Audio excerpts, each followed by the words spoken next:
साथियों नमस्कार, मैं मीरा डोगरा और आप देख रहे हैं पहाड़ की आवाज़ न्यूज़ 24। इस वक्त मैं ऋषिकेश के श्यामपुर चौकी में मौजूद हूं और यहां पर मेरे सामने एक मामला आया हुआ है। तो चलिए समय न गवाते हम जानने का प्रयास करेंगे आखिर क्या है वो मामला। तो चलिए सीधे पीड़ित परिवार सबको मिलाने का प्रयास करते हैं।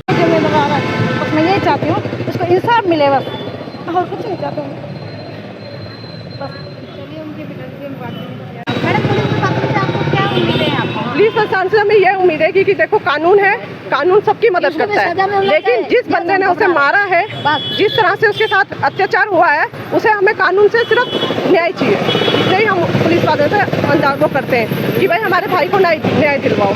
उसके कारण आज हमारे भाई के साथ हुआ है, कल के दिन किसी बच्चे के साथ होता, तो ये चीज़ हमें मतलब चाहिए कि हमारे भाई के साथ न्याय मिले। आपको क्या लगता है कि आपको न्याय मिलेगा? कोशिश तो यही है और उम्मीद भी यही है कि कानून हमें न्याय देगा। जवान लड़का गया किसी का, तो कानून तो थोड़ा तो शर्म तो होगी कानून के नाक में कि हाँ भाई किसी का जवान लड़का गया। सवाल करना चाहती हूँ, आप कह रहे हैं आपको न्याय मिलेगा, लेकिन अभी हम प्रताप नगर की घटना सुन रहे हैं, केतन को तो अभी तक न्याय नहीं मिला। कोशिश तो यही है कि न्याय मिलना चाहिए, कानून से यही है, उम्मीद यही है कि न्याय मिलेगा। जब हम लोगों ने जनता ने सबको कानून बनाया है ये, तो कानून भी तो मतलब सब कुछ तो है ना। अगर हम ही जनता ही लोग वो कर दे तो फिर कोई वो नहीं है। तो सबको मतलब न्याय सुनिश्चित चाहिए कि भाई ऐसा नहीं होना चाहिए। और अगर बच्चे की कोई गलती थी तो हमारा कहना यही है कि उसके पेरेंट्स को बुलाया जाता, उसे इस तरह से ना मारा जाता कि ताकि उसे कोई दिक्कत होती है। यही कहना चाहेंगे। मैंने लेके गया, अगर गलती, चलो ये दोनों थे, मैं मानती हूँ अगर वो गलती कर रहा है, वो बच्चा गलती कर रहा था तो दोनों को मारते ना, एक को क्यों मारा? अगर हमें सबूत है कि हम सोचते कि यार दोनों बच्चे मरे हैं, हम इस चीज़ को हम न्याय वो करते हैं, लेकिन हमें न्याय चाहिए कि भाई हमारा भाई कैसा मरा गया, ये लड़का कैसा खड़ा है। आपको क्या लगता है इसका जिम्मेदार वो जिन्होंने मारा है? इसके जिम्मेदार वो है जिन्होंने मारा। अगर बच्चों की गलती थी तो वो उसे बांधते, रोकते, वहीं पे कहते कि भैया, उनके पेरेंट्स को फोन करते, कहते कि हमारे अपने पेरेंट्स को बुलाओ, हमारे घर पे ये घटना हो रही है। लेकिन मारना किसी का बच्चा गलत है, किसी के बच्चे को मारा नहीं जाता है। बहुत छोटा बच्चा था, कोई ये नहीं था कि भाई बहुत बुढ़ा आदमी था। तुम इतने बुढ़े हो के तीन जने एक बच्चे को मार रहे, उसकी इतनी बुरी कंडीशन थी कि आप उसे देख नहीं सकते हो। उसकी बहुत बुरी तरह से मार रखा था उसे। जब उसके हम बाद में जब उसे देखा ना, तो उसकी पूरी जांघें वगैरह पूरी कल रखी थी, मतलब ऐसी जगह मार रखा था जिसे हम कह भी नहीं सकते। तो ये लड़का कैसा जिंदा है यहाँ पे? वो लड़का मर गया तो ये कैसा खड़ा है यहाँ पे? हम ये चाहते हैं, हमें कानून से कुछ नहीं चाहिए, हमें कानून से सिर्फ न्याय चाहिए कि हमारा भाई जब है तो इसे भी सजा मिलनी चाहिए जो घर से लेके जा रहा है।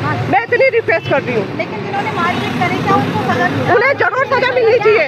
उन्हें ये पंकज नाम, और वो लड़का कह रहा है कि मम्मी अपनी मम्मी को बता रहा था कोई पंकज नाम का भी। हम उस लड़के को भी यहाँ पर जानना चाहते हैं कि पंकज कौन है। यानी ये 3-4 लड़के जो भी उसे मरवाने ले जा रहे हैं, बता क्यों नहीं रहा? ये पूरी ये जो भी बात इसने बोली है सारा झूठ बोला है। जो भी ये बता रहे कि 8 बजे रात, उसकी मम्मी खुद कह रही है 11 बजे रात घर से लेके गया, लेके जाने के बाद उसने मना कर दिया वहाँ पे। हमें सिर्फ अपने भाई के लिए न्याय चाहिए, बाकी कुछ नहीं है। हमारा जवान भाई गया, हमें कानून से सिर्फ न्याय चाहिए, हाथ जोड़ के विनती है। जी मेरा नाम है स्कृति, मैं संयम का दोस्त हूँ। और हम रात को कम से कम 11-12 बजे घर से बाहर निकले थे और घूमने के लिए, मतलब सिगरेट बीड़ी पीने के लिए। रात से घर से दूर गए थोड़ा, और यहीं गड़ी की साइड गए, हम गड़ी है श्यामपुर, उधर गए। हमने बीड़ी सिगरेट पी है, और जिसके घर में हम बीड़ी सिगरेट पी रहे थे, मतलब बैठ रखे थे हम घर के पास ही, तो मकान मालिक आया उनका घर का, तो उसने हमें मारना स्टार्ट कर दिया। अब बिना कुछ बोले मारता रहा लगातार। हमने बोला हमारा कसूर क्या है, हमें बताइए। तो उन्होंने कुछ बोला नहीं और मारते रहे बस हमें, और हमें चौकी में भी लेके आए, और बस यही। अच्छा, संयम के साथ जो मारपीट हुई जिसके बाद उन्होंने अगली सुबह जो है सुसाइड कर लिया, क्या हुआ उस टाइम? ऐसा क्या हुआ था कि सुसाइड करने पे मजबूर हो गए?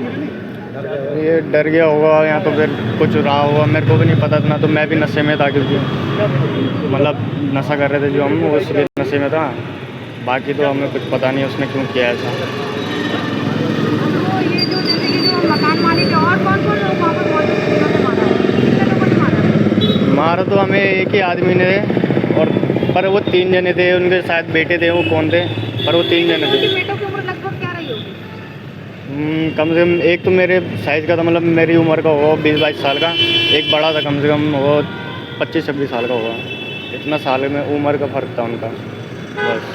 तो जब उन्होंने मारपीट शुरू करी, क्या आपने बोला नहीं कि हमें मार क्यों रहे हो, हमें कानून? हाँ, मैंने यही बोला उन्हें, मार क्यों रहे हो? बोल रहे तुम चोरी करने आए हो, तुमने 3 बार कर दी, ऐसे ऐसे बोल के हमें मारने लगे हो। हमारी नहीं सुनी। ऐसा दावा किया कि आपने 3 दफ़े चोरी की? हाँ, चोरी करने आए वो ऐसे बोल रहे हो हमें। हम बीड़ी सिगरेट पीने आए थे, गाड़ी भी रुक गई हमारी, मतलब गाड़ी में भी थोड़ी प्रॉब्लम थी तो हम वहीं रुक गए जंगल, सोचे कि अंधेरा है, रुक जाते, बीड़ी पी लेते, सिगरेट पी लेते हैं। तो उन्होंने वहीं पे मारना स्टार्ट कर दिया हमें।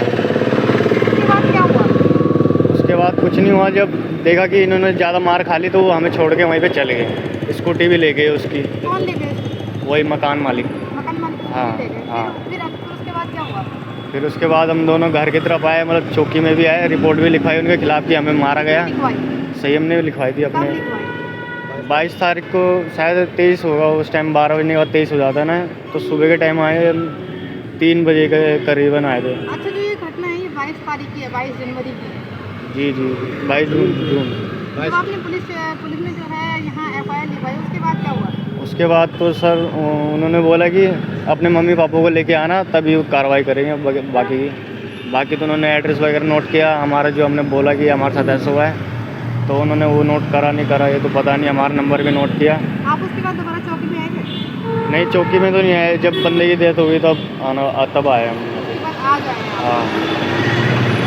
तो जैसे कि आप लोगों ने यहाँ पे सुना है कि ऋषिकेश के श्यामपुर में एक गढ़ी गांव बताया जा रहा है, जहाँ पे जो है संयम नाम के एक लड़के ने, जिसकी उम्र अभी 20 से 22 वर्ष थी, उसके साथ जो है काफ़ी मारपीट की गई थी। अभी जो उसके साथ में एक और भाई था, उन्होंने भी अपने बयान रखे हैं किस प्रकार से वो अपने घर से निकले। उसके बाद वो रास्ते में गढ़ी गाँव में एक जगह पड़ती है, तो वहाँ पर जो है जो मकान मालिक है उनके साथ बहुत ही बर्बरता से मारपीट की गई।